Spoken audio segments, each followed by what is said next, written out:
श्रीमद् जैन धर्म में कर्मों का नाश करने के लिए अग्नि जलाने का उपदेश दिया गया है। तो ध्यानाग्नि जो है वह हमारे कर्मों का नाश करने वाली है। लेकिन ध्यान 4 प्रकार के हैं। 2 तो संसार की वृद्धि करने वाले हैं, 2 संसार का नाश करने वाले हैं। आप लोगों ने आर्त और रौद्र ध्यान की बात भी सुनी। आर्त और रौद्र ध्यान जो है संसार के सभी प्राणी कर रहे हैं, करते हैं। ऐसा नहीं है कि पंचेंद्रिय संगी जीव ही करता हो ध्यान, क्योंकि संगी पंचेंद्रिय जीव ध्यान तो करता है, पर वह आर्त और रौद्र ध्यान ज़्यादा करता है, धर्म ध्यान कम करता है। शुक्ल ध्यान की बात तो मुनि महाराज के जिम्मे है। शुक्ल ध्यान मुनि महाराज के जिम्मे है, ऐसी बात है? ऐसा नहीं है। आप भी कर सकते हैं, थोड़ा करेंगे, कम करेंगे, परिणाम शुक्ल थोड़े से बनेंगे, लेकिन चारों प्रकार के ध्यान संसार का प्राणी करता है।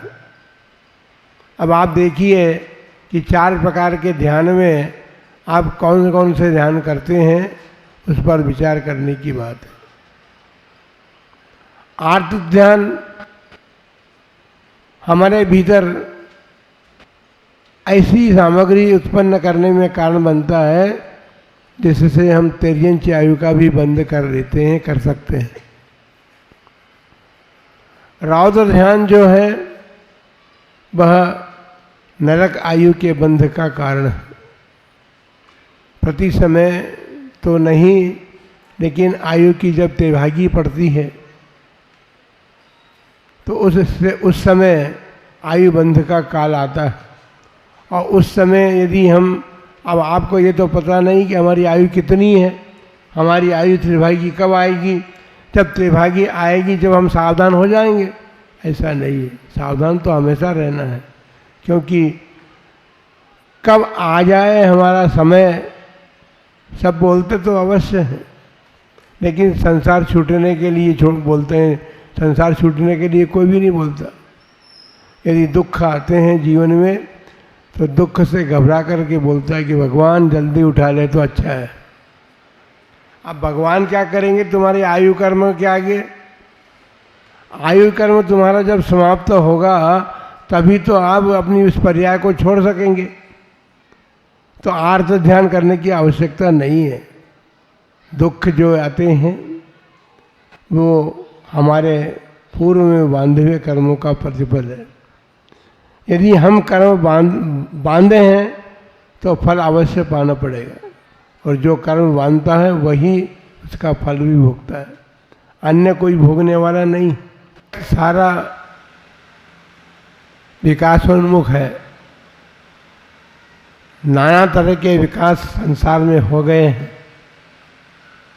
और वो विकास जो है वो विकास आपके आर्त ध्यान को बढ़ाने वाला है। कोई हमारे साथ दुर्व्यवहार करता है तो उसे रौद्र ध्यान का कारण कहा गया है। रौद्र ध्यान भी उत्पन्न हो सकता है, लेकिन जो अपने भीतर धर्म ध्यान के ध्याने वाले हैं वे समता भाव रखते हैं तो आर्त और रौद्र ध्यान से बच जाते हैं। इसलिए आप सभी को इस बात का ध्यान रखना चाहिए कि ध्यान हम किसका करें। अपन नमोकार मंत्र पर चर्चा कर रहे हैं और पंच परमेष्टि उसके वाचक हैं। 5 परमेष्टि जो हैं हमारे ध्यातव्य हैं, हमको ध्यान करना चाहिए उनका। अनंत सिद्ध जो है अभी हमारे सम्मुख नहीं है। अनंत भगवान की प्रतिमाएं हमने विराजमान की है, लेकिन अभी हमारे सामने अनंत भगवान साक्षात नहीं है। सिद्ध भगवान तो सिद्धालय में जाकर के विराजमान हो गए, हमें दिखाई भी नहीं देते। और फिर एक बात है कि हमारी आत्मा जो है वो आत्मा ही हमें दिखाई नहीं देती है, तो फिर सिद्धालय को हम कैसे देख सकेंगे? क्योंकि सिद्धालय में वही लोग विराजमान हैं, वो लोग क्या विराजमान है, उन्हीं आत्माओं ने सिद्धावस्था को प्राप्त किया है जिन्होंने संसार से मुख मोड़ लिया। यदि सिद्ध अवस्था प्राप्त करना है तो संसार के प्रपंचों से अपने आप को मुक्त करना होगा।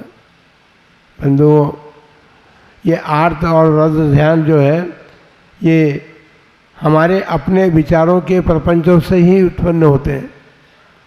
हम यदि विचार करते हैं तो हम अच्छे ध्यान भी कर सकते हैं। विचारों का सारा खेल है। आज टोंक जिले के चातुर्मास में टोंक नगर में टोडा रायसिंह वाले आए। टोडा रायसिंह वालों को ये ध्यान रखना है कि आपके गांव से, आपके गांव नहीं नगर से, भूल गया मैं, आपके नगर से ऐसे ऐसे मुनिराज हो चुके हैं जिन्होंने परम समाधियों को भी साधा है। बंधुओं, परम पूज्य चारित्र चक्रवर्ती आचार्य श्री शांति सागर जी महाराज के प्रथम पट्टाचार्य परम पूज्य श्री वीर सागर जी महाराज हुए हैं और उनके शिष्यों में एक नाम टोडा रायसिंह वालों का है, सन्मति सागर जी महाराज का। उन्होंने दीक्षा धारण की, उसका कारण भी है, वैराग्य का कारण उनका बहुत बड़ा बढ़िया है।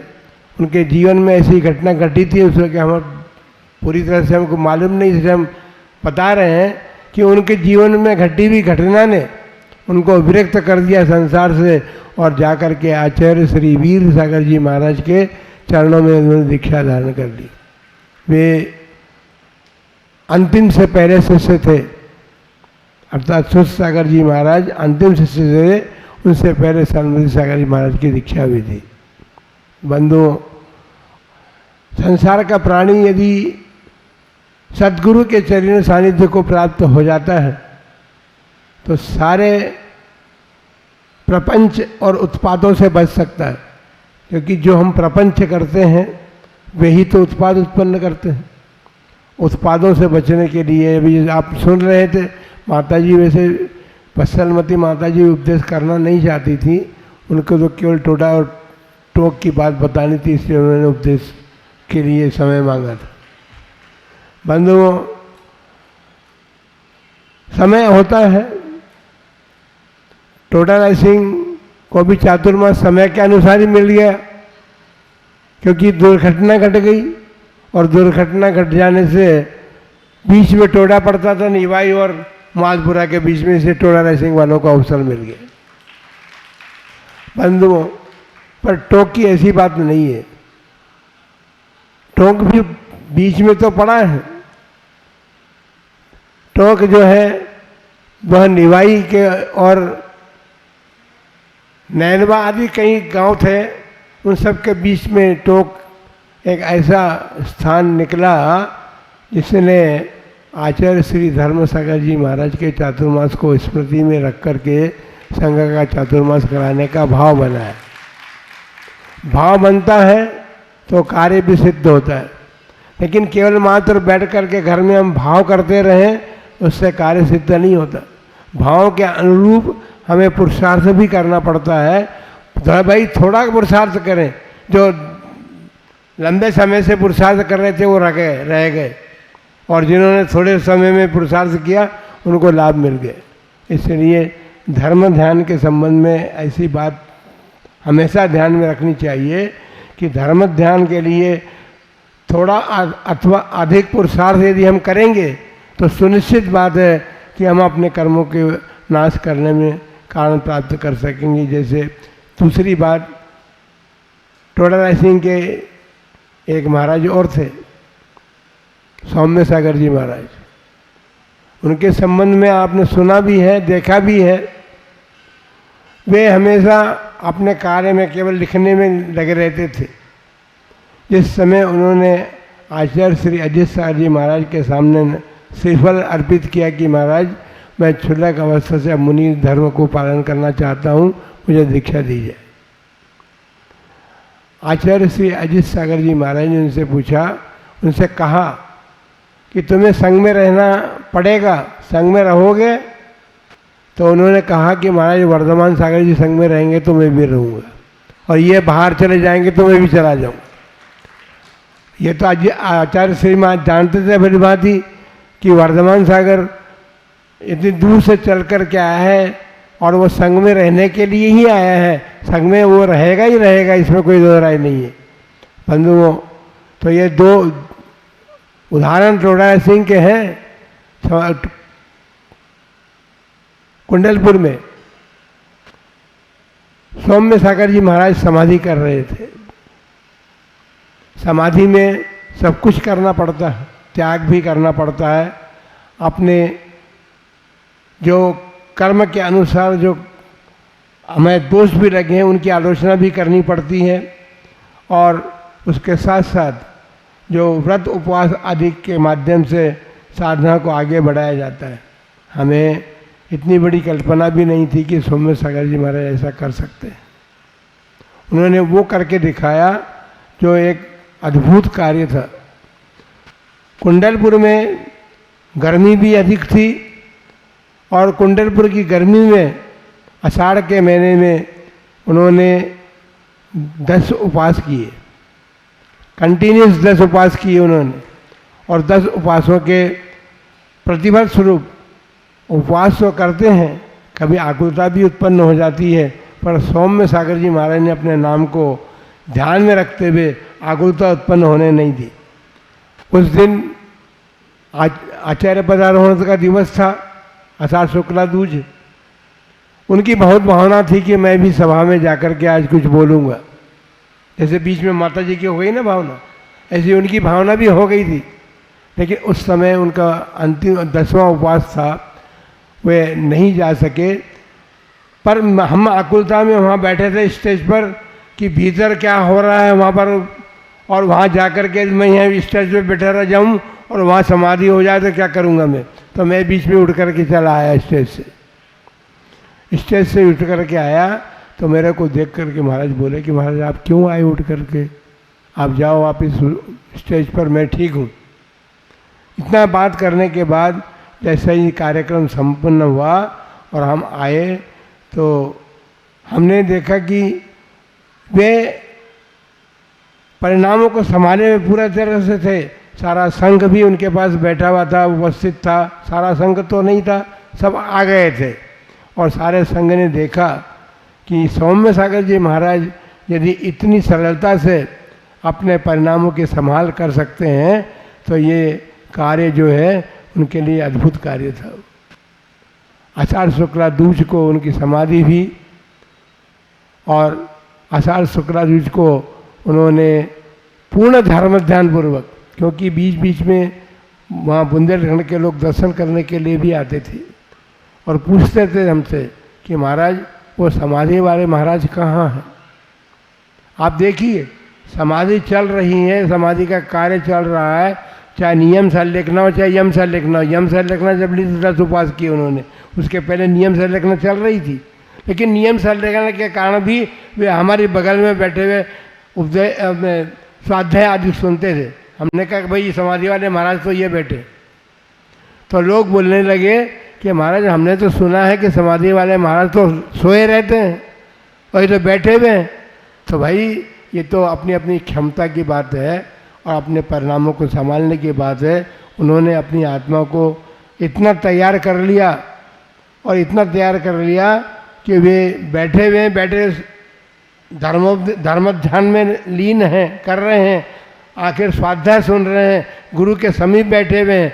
तो जो गुरु के समीप रहता है और ध्यान पूर्वक स्वाध्याय सुनता है, अभी करने की बात तो बहुत दूर थी उनकी क्योंकि अब आखिरी समय था, लेकिन जो ध्यानपूर्वक सुनता है और लेखना की साधना करता है वह अपने जीवन को उन्नत बनाने में सफलता प्राप्त करता है।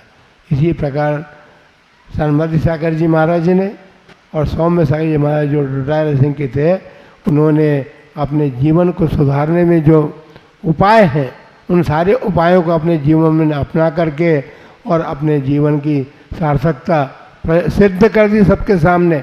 उन्होंने कोई मन में ऐसा नहीं कहा मैं सिद्ध करके बताऊंगा, लेकिन उन्होंने सिद्ध कर दी। हम कह रहे हैं कि उन्होंने सार्थकता सिद्ध कर दी कि मनुष्य जन्म को प्राप्त करने के बाद क्या होता है, इस बात को सब लोग देखें समझें। और आप लोगों को भी यही कहा जा रहा है, बार बार यही कहा जा रहा है। आपको तो बहुत बड़ा मंत्र मिला हुआ है, नहीं महामंत्र तो मिला है, उसकी बात तो चल ही रही है, लेकिन ये महामंत्र के साथ साथ ये बहुत बड़ा मंत्र है कि अपने जीवन को सुधारने के, क्योंकि जन्म और मरण के बीच में बुढ़ापा आता है, जरा भी आती है। और बुढ़ापा आते आते व्यक्ति थकने लगता है। जब तक युवावस्था रहती है तब तक तो वह ध्यान नहीं देता कि मुझे कुछ करना भी है, मैं कुछ करने के लिए भी आया हूँ, मेरा जन्म जो है कुछ करने के लिए हुआ है। और उस बात को विस्मृत हो जाता है, वो भूल जाता है। और वो मरण आने से पहले जब बुढ़ापा आता है तो फिर उसके हाथ पांव थक जाते हैं। वो सोचता है, सनत कुमार जी ध्यान रखना, अभी तो बाल काले काले हैं, थोड़े सफ़ेद हुए होंगे, क्यों डाई तो नहीं की है? हाँ ठीक है, कोई बात नहीं। आप युवा भी हैं, सभी लोग युवा भी हैं, यहाँ पर वृद्ध भी हैं, लेकिन वृद्धों को हमने प्राय करके देखा है कि जब वृद्धों को कहते हैं कि भाई अब तो समझ जाओ, तो बोले महाराज हाथ पांव काम नहीं करते। टेकचंद जी उदयपुर के थे, आप सबको मालूम है, उदय संघ में रहते थे। वो यरनाल में उनके स्वास्थ्य की गड़बड़ी हो गई और उनको घर ले गए उनके परिवार के लोग। और बराबर लगातार संघ ये सोचता रहा कि भाई टेकचंद जी यदि आ जाएं तो हम उनकी भी समाधि भली प्रकार से हो जाए, क्योंकि उन्होंने संघ की सेवा की है। लेकिन वो घर के लोग उन्हें भेज ही नहीं रहे थे। तो पुण्य काम आता है, उनका पुण्य काम आया कि संघ कर्नाटक से राजस्थान आ गया और राजस्थान में महावीर जी से किशनगढ़ होते हुए उदयपुर पहुंच गए। और उदयपुर में उन्होंने दीक्षा की प्रार्थना की, मुनि दीक्षा ली, और मुनि दीक्षा लेकर के 1 महीने उन्होंने मुनिचर्या का परिपालन करके समाधि की। और 20 मिनट 20 मिनट का उपदेश तो सुनाता सबको वो। इसलिए बंधुओं, उपदेश श्रवण करने का प्रतिफल यही है कि वो श्रोता बन करके केवल परिग्रही न बने, परिग्रही बनने के साथ साथ परिश्रम भी करे, और परिश्रम करके अपने जीवन को धन्य और सार्थक करने का प्रयत्न पुरुषार्थ करें। इन्हीं मंगलमय भावना के साथ आप सबके लिए मंगल आशीर्वाद।